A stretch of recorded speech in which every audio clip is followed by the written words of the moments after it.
बात यह है सरदार जी कि यहाँ हमें एक ऐसी लड़की मिली है जो जयपुर में अपने माँ बाप से नाराज़ होकर घर से निकल गई थी। यहाँ वो कुछ गलत लोगों के हाथ लग गई, लेकिन 2 दिन पहले इससे हमारी मुलाकात हो गई। वो कुछ परेशान लग रही थी। सरिंदर कौर के पूछने पर इसने हमें अपने बारे में सब कुछ बता दिया। अब वो पछता रही है और घर वापस जाना चाहती है, लेकिन डरती भी है कि इसके माँ बाप शायद इसे घर में ना घुसने दें। लेकिन कोई सियाना बंदा साथ हो तो बिगड़ी हुई बात बन सकती है। इसके माँ बाप को समझाया जा सकता है। तो फिर कोई ऐसा सियाना बंदा मिला? बलदेव सिंह ने सवालिया निगाहों से मेरी तरफ देखा। बंदा ऐसा हो जो काबिल एतमाद भी हो, मैंने कहा। सरिंदर कौर ने आपका जिक्र किया था। जवान लड़की का मामला है। आपसे सरिंदर कौर की थोड़ी बहुत जान पहचान तो है ना, इसलिए हम आपके इंतज़ार में बस स्टेशन पर खड़े थे। भला मैं क्या कर सकता हूँ? बलदेव सिंह बोला। वैसे वो मेरा मतलब समझ गया था और इसकी आंखों में चमक सी उभर आई थी। हमारा ख्याल है इस लड़की की जिम्मेदारी आपको सौंप दी जाए, मैंने कहा। आप तो कल जयपुर वापस जा रहे हैं, इस लड़की को भी साथ ले जाइए और इसके घर पहुंचा दें। बड़ा सवाब का काम है सरदार जी। वो लड़की है कौन, कहाँ है? सरदार बलदेव सिंह बोला। फिर कोई झगड़े वाली बात तो नहीं? नहीं बलदेव सिंह जी, मैंने कहा। झगड़े वाली बात होती तो हम इस लड़की को पुलिस के हवाले कर देते, पर वो शरीफ ख़ानदान की लड़की है। मैं तो खुद इसके साथ चला जाता, मगर मेरी नई नई नौकरी है सरदार जी। राणा शमशेर सिंह के पास गार्ड मुलाजिम हुआ हूँ, मुझे छुट्टी नहीं मिलेगी। आप चाहें तो इस लड़की से मिल लें, वो खुद ही आपको सारी बात बता देगी। ठीक है भाई, चलो मैं मिल लेता हूँ इससे, बलदेव सिंह ने कहा। और इस वक्त बलदेव सिंह का कंडक्टर भी आ गया था। वही करमचंद, मैं ज़रा काम से जा रहा हूँ, हो सकता है वापसी में देर हो जाए, बलदेव सिंह ने कहा। बल्कि ये भी हो सकता है कि सरदार जी रात को वापस ही ना आए, ये सुबह अड्डे पर ही पहुँच जाएंगे, मैंने कहा। आहो भाई, बलदेव सिंह जल्दी से बोला। अगर मैं ना आया तो तुम सवेरे अड्डे पर पहुँच जाना, मैं वहाँ पहुँच जाऊँगा। हम इस कमरे से निकल आए और मुख्तलिफ सड़कों पर घूमते हुए रत्ना के मकान पर पहुँच गए। हम अपना प्रोग्राम तय करके ही घर से निकले थे और समुद्रा प्रोग्राम के मुताबिक हमसे पहले रत्ना के मकान पर पहुँच गई थी। वो हमारा सामान भी ले आई थी जो हमें साथ ले जाना था। अंदर आने के बाद बलदेव सिंह ने समुद्रा को देखा तो इसकी आंखों में चमक सी उभर आई। ओए, ये कुड़ी है? इसने सवालिया निगाहों से मेरी तरफ देखा। आओ बलदेव सिंह जी, बड़ी मजलूम कुड़ी है, मैंने जवाब दिया। बलदेव सिंह देर तक समुद्रा को देखता रहा। लगता था जैसे इसकी नज़रें समुद्रा के कपड़ों के अंदर का जायजा ले रही हैं। वो समुद्रा से मुख्तलिफ सवालात करता रहा और समुद्रा बड़ी मजलूम और मस्कीन सी बनी बैठी इसकी बातों का जवाब दे रही थी। तुम लोग बैठ कर बातें करो, मैं कुछ खाने को ले आऊँ, मैंने उठते हुए कहा। मैं मकान से निकलकर तकरीबन 2-3 घंटों तक इधर उधर टहल कर वक्त गुजारता रहा और फिर 11 बजे के करीब कुछ खाने पीने का सामान और शराब की 2 बोतलें लेकर वापस आ गया। इस दौरान सरदार बलदेव सिंह इन दोनों से अच्छा खासा बेतकल्लुफ़ हो चुका था। समुद्रा राजस्थानी लिबास में बलदेव सिंह पर कुछ ज़्यादा ही जुल्म कर रही थी। 12 बजे के करीब हमने खाना ख़त्म किया और फिर पीने पिलाने का दौर शुरू हुआ। पीने वाला सरदार बलदेव सिंह था और पिलाने वाली ऐसी 2 हसीनाएं जिन पर ज़माना मरता था। मैं इस वक्त बड़ी खूबसूरती से वहाँ से हट गया था कि वो दोनों इसे संभाल लेंगी और बलदेव सिंह तो रात के किसी हिस्से में वापसी का सोच भी नहीं सकता था। मैं सुबह 6 बजे तक इत्मीनान से सोता रहा और फिर रत्ना ने मुझे जगा दिया। मैं दूसरे कमरे में आया तो बलदेव सिंह नशे में धुत पड़ा था। समुद्रा की आंखें भी रात भर जागने से सुर्ख हो रही थी। बस 8 बजे रवाना होनी थी। मैंने और रत्ना ने तैयारी शुरू कर दी। मैंने बलदेव सिंह की जेब से इसका लाइसेंस वगैरह निकाल कर अपनी जेब में रख लिया और रत्ना की तरफ देखने लगा। राजस्थानी लिबास के साथ इसने चेहरे पर बड़ा भौंडा मेकअप कर रखा था। राजस्थानी लिबास भी ऐसा था जो आमतौर पर बड़ी बूढ़ियां पहनती थीं। ढीला ढाला लिबास जिससे पूरा जिस्म ढका हुआ था। इसमें किसी मर्द के लिए कोई कशिश नज़र नहीं आती थी। इसने कपड़े का एक थैला बगल में दबा लिया जिसमें एक जोड़ा मेरा, 2 जोड़े इसके अपनी, एक खतीर रकम और कीमती ज़ेवरात थी। लाखों की मालियत की ये ज़ेवरात समुद्रा ने ज़बरदस्ती इसे दिए थे। हमारी फरार की कामयाबी का दारोमदार तुम पर है समुद्रा, मैंने समुद्रा की तरफ देखते हुए कहा। इसे दोपहर से पहले यहाँ से नहीं निकलना चाहिए। तुम चिंता मत करो, समुद्रा ने कहा। दोपहर तो क्या, इसे शाम तक होश नहीं आएगा। वो चंद लम्हे मेरी तरफ देखती रही और फिर बेख्तियार मुझसे लिपट गई। मैंने बड़ी मुश्किल से इसे अपने से अलग किया। मुझसे अलग होकर वो रत्ना से लिपट गई। वो बड़ा जज्बाती मंजर था, दोनों की आंखों में आंसू थे। मुझे भी समुद्रा से जुदा होने का बेहद अफसोस हो रहा था। दरवाजे के करीब पहुंचकर वो एक बार फिर मुझसे लिपट गई। मुझे पूरी तरह एहसास था कि हम इसे किस पोजीशन में छोड़कर जा रहे थे।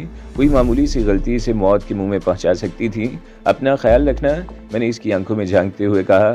हालात पुरसुकून होते ही यहाँ से निकल जाना। ज़िंदगी रही तो फिर कहीं ना कहीं मुलाकात होगी। तुम भी अपना ख्याल रखना, सुमित्रा ने कहा। और तुम भी। आखिरी जुमला इसने रत्ना की तरफ देखते हुए कहा। इन दोनों ने एक दूसरे को किस किया और हम मकान से बाहर आ गए। इस वक्त गली में इक्का दुक्का लोगों की आमदरफ्त थी, लेकिन सब अपने अपने ध्यान में थे। किसी को इससे गरज नहीं था कि कौन यहाँ से जा रहा है। गली के मोड़ पर पहुंचकर हम दोनों ने पीछे मुड़कर देखा। सुमित्रा अब भी दरवाजे के बाहर खड़ी थी। हम दोनों ने हाथ हिलाया और दूसरी तरफ मुड़ गए। हम दोनों तेज तेज कदम उठाते हुए चलते रहे। रत्ना ने थैला चादर के नीचे बगल में दबा रखा था। बस स्टेशन के करीब पहुंचकर हम एक दूसरे से अलग हो गए। ये सियाहत का सीज़न था। माउंट आबू आने वाली बसें तो मुसाफिरों से भरी हुई थी, मगर बाहर जाने वालों की तादाद कम थी। बुकिंग विंडो के सामने सिर्फ 2-3 मुसाफिर थे। रत्ना भी लाइन में लग गई। मैं बस की तरफ आ गया। बस में 20-22 मुसाफिर बैठे हुए थे। कंडक्टर करमचंद छत पर सामान बांध रहा था। इस वक्त 8 बजने में 5 मिनट बाकी थे। करमचंद ने मुझे देख लिया और वहीं से चीख कर बोला, सरदार जी, अपना उस्ताद कहाँ है? सिर्फ 5 मिनट रह गए हैं, तुम ज़रा नीचे आओ। मैंने इसे हाथ से इशारा किया। वो रस्सी को गिरा लगाकर नीचे उतराया। क्या बात है सरदार जी, उस्ताद कहाँ है? इसने उलझी हुई नज़रों से मेरी तरफ देखा और मेरे चेहरे से किसी गड़बड़ का अंदाज़ा लगा चुका था। एक गड़बड़ हो गई करमचंद। मैंने इसके चेहरे पर नज़र जमाते हुए कहा, तुम्हारा उस्ताद बलदेव सिंह तो बिल्कुल ही फुसफुसा निकला।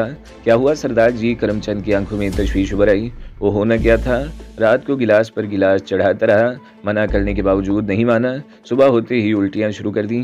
तबीयत इतनी ख़राब हुई कि अस्पताल ले जाना पड़ा। अभी मैं इसे अस्पताल छोड़ कर आ रहा हूँ। शाम तक तो वो अपने हवास में नहीं आ सकेगा। ये तो गड़बड़ हो गई सरदार जी, करमचंद फिक्रमंद लहजे में बोला। इस वक्त तो अड्डे पर कोई ड्राइवर भी नहीं है और हमारी बस के रवाना होने में सिर्फ 3-4 मिनट रह गए हैं। बलदेव सिंह ने इसलिए मुझे भेजा है। मैं भी बहुत अच्छा ड्राइवर हूँ। इसने कहा था कि करमचंद भी बड़ा अच्छा ड्राइवर है। हम दोनों बारी बारी चलाते हुए बस ले जाएंगे। वो कल सुबह किसी बस से आ जाएगा। मैंने करमचंद को अच्छा ड्राइवर इसलिए कहा था कि पुराने कंडक्टर आमतौर पर पूरे नहीं तो आधे ड्राइवर ज़रूर बन जाते हैं। मैनेजर से बात करनी पड़ेगी, करमचंद ने कहा।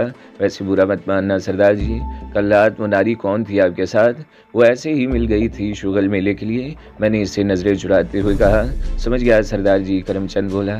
अपना उस्ताद सारी तनख्वाह इसी शुगल मेले पर खर्च कर देता है। कोई खूबसूरत नारी हो तो वो सब कुछ भूल जाता है। आओ सरदार जी, मेरे साथ आओ, मैं मैनेजर से बात करता हूँ। हम दोनों मैनेजर के दफ्तर में दाखिल हो गए। इस वक्त वो अकेला ही था।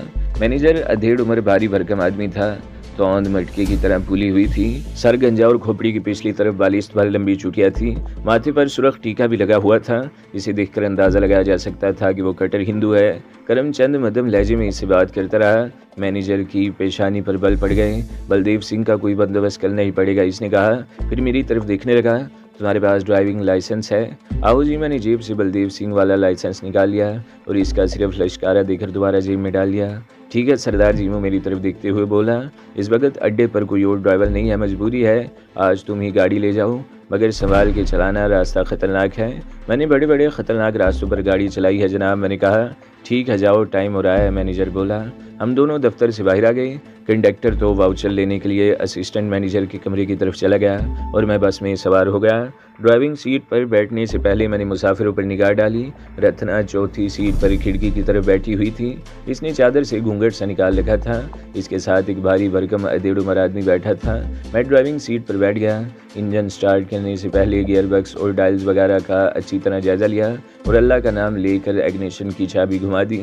छोटी गाड़ियाँ चलाने में तो मैं अपने आप को बहुत माहिर समझता था, मगर कार और बस में बड़ा फ़र्क होता है। करमचंद भी बस में आ गया। इसने सरसरी से अंदाज में बस के अंदर का जायजा लिया और दरवाज़ा बंद करके मुझे रवानगी का इशारा किया। मैं अल्लाह का नाम लेकर बस को हरकत में ले आया। शहर से बसों की आमदोरफ्त का रास्ता मुझे मालूम था। मैं बहुत मोहतात अंदाज में और बहुत हल्की रफ्तार से बस को मुख्तलिफ सड़कों पर घुमाता हुआ दिलवाड़ा रोड पर ले आया। यही सड़क आबू रोड रेलवे स्टेशन की तरफ चली गई थी और वहाँ से मुख्तलिफ शहरों की तरफ सड़कें निकलती थी। शहर से निकलते ही हल्की हल्की बूंदाबांदी शुरू हो गई। आसमान पर बादल तो पिछले 2-3 दिनों से नजर आ रहे थे और अब उन्होंने अचानक ही बरसने का फैसला कर लिया था। माउंट आबू से 15 मील आगे किसी देहात की तरफ एक रास्ता फूटता था। इस मोड़ पर पुलिस की आरजी चौकी बनी हुई थी। लोहे की जंजीर लगाकर सड़क बंद कर दी गई थी। मैंने बैरियर के करीब पहुंचकर बस रोक ली। करमचंद ने दरवाज़ा खोल दिया। 2 पुलिस वाले अंदर घुस आए और मुसाफिरों का जायज़ा लेने लगे। 2-4 आदमियों से उन्होंने कुछ सवालात भी किए थे। इसके अंदाज़ और लहजे में बड़ी बदतमीज़ी थी। एक डेढ़ उम्र मुसाफिर तो इनसे उलझ भी पड़ा था। आतंकवादियों की तलाश है, इन्हें तो पकड़ नहीं सके, साले जनता को परेशान करते हैं। वो शख्स बिड़बिड़ा रहा था। एक पुलिस वाला तो इसे बस से उतारने पर तैयार हो गया। इस मौके पर दूसरे मुसाफिरों को मुदाखलत करना पड़ी। मैं खामोशी से अपनी सीट पर बैठा रहा। पुलिस वालों ने मुझ पर कोई तवज्जो नहीं दी, बल्कि मेरी तरफ देखा तक नहीं। ड्राइवरों को शायद माफ़ी थी। तकरीबन 15 मिनट बाद बैरियर हटा लिया गया। मैंने इंजन स्टार्ट करके बस आगे बढ़ा दी। बूंदाबांदी का फ़ायदा मुझे हुआ था। अगर बारिश न होती तो मुझे बस तेज़ चलाना पड़ती और वो सूरत हाल ख़तरनाक होती। मेरे लिए बस को संभालना मुश्किल हो जाता। बारिश की वजह से मैं बस को हल्की रफ्तार से चलाता रहा। इस तरह बस भी मेरे कंट्रोल में रही। आबू रोड तक 29 किलोमीटर का रास्ता तकरीबन 1.5 घंटे में तय हुआ। बस में बैठे हुए तमाम मुसाफिर बिड़बिड़ा रहे थे, लेकिन मैं किसी की परवाह किए बगैर बड़े आराम से बस चलाता रहा। मेरा ध्यान समुद्रा की तरफ था। अगर बलदेव सिंह इसके कब्जे से निकल गया तो सूरत हाल हमारे लिए ख़तरनाक साबित हो सकती थी। टेलीफोन पर आगे इतला दे दी जाती और हमें रोक लिया जाता, मगर मुझे समुद्रा की सलाहियतों पर पूरा भरोसा था। बलदेव सिंह को मैं समझ गया था कि वो किस फितरत का आदमी है। समुद्रा अगर 3 दिन तक भी इसे रोके रखे तो वो उफ नहीं करेगा, बल्कि इस हसीन जाल से खुद भी नहीं निकलना चाहेगा।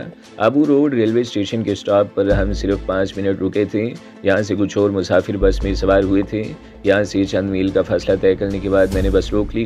ड्राइविंग सीट पर करमचंद को बिठा दिया और ख़ुद कंडक्टर की ड्यूटी संभाल ली। करमचंद वाकई अच्छा ड्राइवर था। वो बस को मुनासिब रफ्तार से सड़क पर दौड़ाता रहा। बस की रफ्तार से मुसाफिर भी अब मुतमईन हो गए थे, लेकिन बारिश बदस्तूर होती रही। करमचंद बड़ी महारत से बस चला रहा था। रास्ते में कोई छोटी छोटी बस्तियां भी थीं।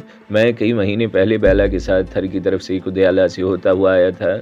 इस तरफ भी कई वसी और अरीज रेगिस्तान थे और कहीं पहाड़ियाँ थीं।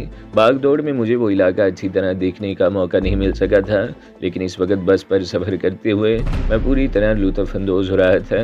कहीं पहाड़ियाँ और कहीं मीलों दूर तक फैले हुए सहरा। दोपहर के वक्त हम पालू पहुँच गए। शहर के फैलाव से लगता था कि इसकी आबादी 2-2.5 लाख के लगभग रही होगी। यहाँ रेलवे स्टेशन भी था।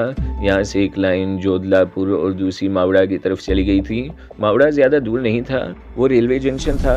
एक लाइन जयपुर, दूसरी आयोड, तीसरी कंकरोल से होती हुई उदयपुर की तरफ चली गई थी। इस सफ़र के दौरान मैंने एक मरतबा भी रत्ना की तरफ नहीं देखा था। पाली शहर में दाखिल होने के बाद एक जगह बस रुकी तो मैंने रत्ना को इशारा किया। वहाँ उतरने वाले 2 मुसाफिरों के साथ वो भी अपना थैला संभालती हुई उतर गई। तकरीबन 100 गज़ आगे जाकर मैंने बस रुकवा ली। करमचंद मैंने नीचे उतरकर ड्राइविंग सीट की तरफ आते हुए कहा, बस को अड्डे पर ले जाओ, चंद मिनट मेरा इंतज़ार करना, मुझे एक ज़रूरी काम है, मैं निपटा कर आता हूँ। ठीक है सरदार जी, पर ज़रा जल्दी आ जाना, हम पाली के अड्डे पर 10 मिनट से ज़्यादा नहीं रुकते। करमचंद ने कहा, बस मैं यूं चुटकी बजाते हुए पहुंच रहा हूँ। मैंने कहते हुए चुटकी बजाई और सड़क पार करके एक बाज़ार में दाखिल हो गया। ये शहर का नवाई इलाका था। रत्ना भी सड़क पार करके इस तरफ आ रही थी। मैं इसके इंतज़ार में गली के मोड़ पर रुक गया और पगड़ी उतार कर सर खुजाने लगा। पगड़ी उतारने से मेरे बाल गर्दन पर फैल गए थे। किसी ने हमारी तरफ तवज्जो नहीं दी। चंद कदम चलने के बाद मैंने अपनी पगड़ी इसके हवाले कर दी, जो इसने थैले में डाल ली। इस गली में दुकानें इक्का दुक्का थी, ज़्यादातर रिहायशी मकान ही थे। हम बातें करते हुए वहाँ से बहुत दूर निकल गए और फिर एक छोटी सी दुकान हज्जाम की नजर आई। दुकान में कोई ग्राहक नहीं था। हज्जाम अकेला ही बैठा उस तरह चला रहा था। दुकान के सामने नीम का एक दरख्त था। तुम यहाँ दरख्त के नीचे बैठ जाओ, मैं इस हुज्जाम से अपना हुलिया दुरुस्त करा लूँ, मैंने रत्ना की तरफ देखते हुए कहा। रत्ना दरख्त के नीचे एक पत्थर पर बैठ गई। इसने थैला गोद में दबा रखा था और चादर इस तरह ओढ़ी हुई थी कि चेहरा छुप गया था। मैं दुकान में दाखिल हुआ तो हुज्जाम हाथ रोककर सवालिया निगाहों से मेरी तरफ देखने लगा। मेरी शक्ल क्या देख रहे हो भाया, मैंने मुस्कुराने की कोशिश करते हुए कहा। ये सारे बाल काट दे और दाढ़ी मूंछ, हाँ ये भी साफ कर दे, पर नहीं मूंछें छोड़ देना, ये तो मर्द की निशानी हमें है। बैठो, हुज्जाम ने कुर्सी की तरफ इशारा किया। अगर आपने किसी देहात में हुज्जाम की दुकान देखी हो तो समझ लें कि वो दुकान भी ऐसी ही थी। सामने दीवार पर 2 फीट चौड़ा तख्ता लगा हुआ था, जिस पर दीवार के सहारे एक पुराना साइना था और इसी के करीब ही उस्तरे, कैंचियाँ वगैरह रखे हुए थे। हुज्जाम ने फ़ौरन ही काम शुरू कर दिया। तकरीबन 1 घंटे बाद मैंने आईने में अपने आप को देखा तो मुस्कुराए बगैर नहीं रह सका। सर के बाल 1 इंच से ज़्यादा बड़े नहीं थे, दरमियान से मांग बना दी गई थी। टूथब्रश टाइप की भारी मूंछें मेरे चेहरे पर बड़ी भली लग रही थी। मैंने गालबन 2-2.5 महीनों बाद बाल कटवाए थे और अपने आप को बड़ा हल्का फुल्का महसूस कर रहा था। बात यह है भाया, मैंने हुज्जाम की तरफ देखते हुए कहा, शोहर माँ आए हैं तो शोहर वालों की तरह रहना चाहिए ना। मैंने 10 का नोट इसके हाथ में थमा दिया तो वो खुश होगा। रत्ना दरख्त के नीचे बैठी बोर हो रही थी। मुझे देखते ही वो उठ खड़ी हुई। अब तो वाकई बंदे के पुत्र लग रहे हो, इसने चादर की घूंघट की आड़ से मेरी तरफ देखते हुए कहा। वो यकीनन मुस्कुराई भी थी। अब तुम्हें बंदे के पुत्र बनाना है, मैंने जवाब दिया। हम गलियों ही गलियों में चलते हुए इस इलाके से बहुत दूर निकल आए और फिर एक छोटी सी सराय में दाखिल हो गए। वहाँ एक कमरा हासिल करने में हमें कोई दुश्वारी पेश नहीं आई थी। मैंने कमरे का सिर्फ 1 दिन का किराया अदा किया। कमरे में एक ही चारपाई थी। रत्ना अंदर दाखिल होते ही चारपाई पर गिर सी गई। इसने चादर उतार कर एक तरफ फेंक दी। 4 घंटे बस में बैठे बैठे कमर अकड़ गई थी और फिर 1 घंटा तुमने दरख्त के नीचे बिठाए रखा, इसने मेरी तरफ देखते हुए कहा। कमर सीधी करके अपना हुलिया दुरुस्त कर लो तो चले यहाँ से, मैं कहते हुए एक कुर्सी पर बैठ गया। कुर्सी की चोले ढीली हो चुकी थी, मुझे संभल कर बैठना पड़ा। सामने रखी हुई छोटी सी मेज़ भी ऐसी ही थी। मैं सराय के मुंशी को चाय के लिए क्या आया था। चंद मिनट बाद ही दरवाज़ा धड़ से खुला और मैले से लिबास में एक नौमर लड़का चाय लेकर अंदर दाखिल हुआ। दरवाज़ा खुलते ही रत्ना गड़बड़ा कर उठ गई। लड़के की उम्र 10-11 साल से ज़्यादा नहीं थी। अगर कोई बड़ा इस तरह दरवाज़ा खोलता तो मैं इस पर चढ़ दौड़ता। चाय के पैसे दे दो। लड़के ने दोनों कप मेज़ पर रखते हुए मेरी तरफ हाथ फैला दिए। मैंने इससे पूछकर 4 रुपए इसके हाथ पर रख दिए। मैंने इसे बख्शिश नहीं दी थी। वो मुझे घूरता हुआ बाहर निकल गया। हमने सुबह से कुछ भी नहीं खाया था। बड़े ज़ोर की भूख लग रही थी, मगर हम ज़्यादा देर यहाँ रुकना भी नहीं चाहते थे। चाय पीकर रत्ना अपने थैले में से कपड़े निकालने लगी। यहाँ कोई बाथरूम नहीं था। इस किस्म की सराय में ऐसी कोई तवक्का भी नहीं की जा सकती थी। इसने जग में पड़े हुए पानी से मुँह हाथ धोया, फिर दरवाजे को कुंडा लगाकर कपड़े बदलने लगी। मैं कुर्सी पर बैठा चाय की चुस्कियाँ लेता रहा। रत्ना अपने साथ 2 जोड़े लेकर आई थी। इस वक्त इसने साड़ी पहन ली थी। मैंने भी पैंट शर्ट तब्दील कर ली और उसके कुछ ही देर बाद हम कमरे से बाहर आ गए। रत्ना ने साड़ी पर चादर ओढ़ ली थी ताकि इसकी तब्दीली को महसूस न किया जा सके, मगर सराय से कुछ दूर आने के बाद इसने चादर उतार कर थैले में डाल ली और थैला मैंने संभाल लिया। मेरा ख्याल था कि बस अड्डे पर हमें जयपुर के लिए कोई ना कोई बस मिल जाएगी, लेकिन बस अड्डे पर पहुंचते ही जो सूरत हाल नजर आई इसने मुझे चौंका दिया। वो बस अभी तक अड्डे पर खड़ी थी। इसमें मुसाफिर भी मौजूद थे। मुझे चूँकि पहचाने जाने का अब कोई अंदेशा नहीं था, इसलिए मैं सूरत हाल मालूम करने के लिए मज़ीद आगे बढ़ता चला गया। लेकिन चंद ही कदम चलने के बाद रत्ना ने मेरा हाथ पकड़कर रोक लिया। वो देखो दाएं तरफ शेड के नीचे। मैंने इस तरफ देखा तो सीने में सांस रुकता हुआ महसूस होने लगा। अमृत ठाकरे अपने 2 आदमियों के साथ वहां खड़ा था। इसके सामने एक सुतून से करमचंद टेक लगाए बैठा था। इसकी हालत देखकर अंदाज़ा लगाया जा सकता था कि इसकी अच्छी खासी मुरम्मत हो चुकी है। दाएं तरफ गंगा राम भी खड़ा था। लोग दूर दूर खड़े थे। ठाकरे जैसे लोगों के करीब जाना कोई भी पसंद नहीं करता। ये ड्रामा पता नहीं कब से चल रहा था, मगर कोई पुलिस वाला भी दिखाई नहीं दे रहा था। क्या बात है भाई, वो इस गरीब को क्यों मार रहे हैं? मैंने करीब खड़े हुए एक आदमी से पूछा। वो जो ज़मीन पर पड़ा है माउंट आबू से आने वाली बस का कंडक्टर है, इस आदमी ने जवाब दिया। और वो ठाकरे है, बहुत बड़ा डाकू और बदमाश। इसने ठाकरे की तरफ इशारा किया। ठाकरे इससे बस के सिख ड्राइवर के बारे में पूछ रहा है। पता नहीं क्या मामला है। और वो सिख ड्राइवर का है? मैंने पूछा। कंडक्टर का कहना है और मुसाफिर भी यही कहते हैं कि वो शहर के पहले स्टॉप पर उतर गया था। इसने 10 मिनट में अड्डे पर पहुंचने को कहा था, मगर पता नहीं कहाँ गायब हो गया, इस शख्स ने जवाब दिया। ड्राइवर कुछ लेकर भागा है क्या? मैंने पूछा। पता नहीं क्या मामला है, इस शख्स ने कांधे उचकाए। यहाँ तो डाकुओं और बदमाशों की हुकूमत है, कानून तो बिल्कुल बेबस होकर रह गया है। अब देख लो भाई, बेचारे कंडक्टर को मार मार कर अधमुआ कर दिया, मगर पुलिस का दूर दूर तक पता नहीं। पुलिस भी तो इन डाकुओं और बदमाशों से डरती है। मैंने कहा। डरती क्या है, घोंस खाती है, इस शख्स ने जवाब दिया। जब तक पुलिस वालों के कर्म अच्छे ना होंगे यही कुछ होता रहेगा। तो दोस्तों, अगली किस्त सुनने के लिए हमारे चैनल को ज़रूर सब्सक्राइब करें, वीडियो को लाइक करें और बेल के आइकन पर भी क्लिक कर दें ताकि हर जो आने वाली वीडियोज़ हैं वो आपको सबसे पहले मिलती रहें।